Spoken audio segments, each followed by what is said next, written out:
కూడా ధర్మమే. పుట్టిన వానికి మరణము తప్పదు, మరణించిన వానికి జన్మము తప్పదు.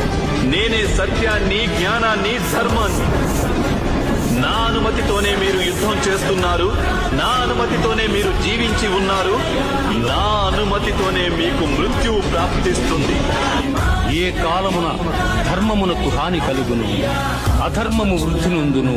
ఆయా సమయముల యందు శిష్ట రక్షణ, దుష్ట శిక్షణ, ధర్మ సంరక్షణముల కొరకు ప్రతి యుగమున అవతారము దాల్చుతున్నారు.